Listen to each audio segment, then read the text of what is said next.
Баршаңызға сәлем достар, сіздер Мирошан Шералы қызы. Бүгінгі видеода осы складканың жасалу жолы жөнінде айтатын боламын. Ең алдымен керекті высотамызды дайындап, кесіп алатын боламыз. Одан кейін шетінен примерно 5 см етіп қайырып, үстінен лента тігіп шығатын боламыз. Каналға подписаться етіп, лайк қойып, комментарий жазуды ұмытпаңыз.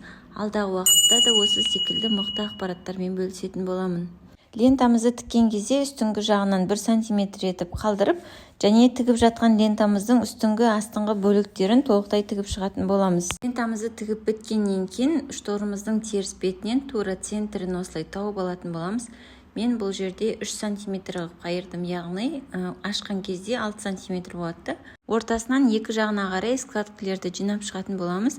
Қазір бізде аралық 10 см, складка 6 см. 6 см қайырылып, ішке қарай қайырылып тұрады теріс бетінен.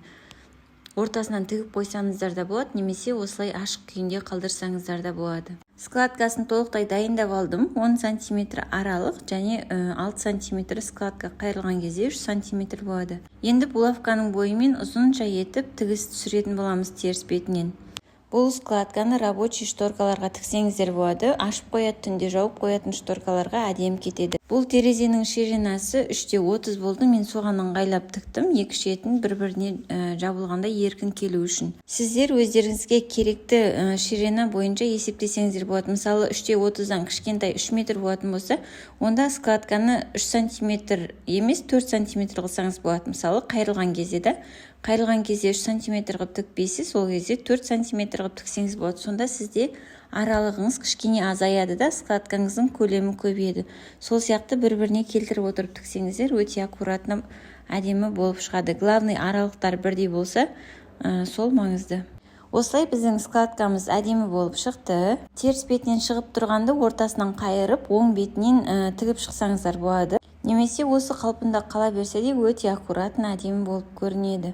Одинарный складкаға қарағанда маған осы вариант өте ұнайды. Сіздер де осылай тіксеңіздер болады. Айтқандай, осы кезде айта өтейін, теріс бетінен крючогын кигізетін кезде мен осы жерден кигіземін, сонда карнизе жабық тұрады, және складкамызде өте аккуратны болып тұрады. Осы екі шетіне, складканың екі шетіне крючок кигіземін, тура видеодағындай. Каналға подписация етіп, лайк қойып, комментарий жазуды ұмытпа.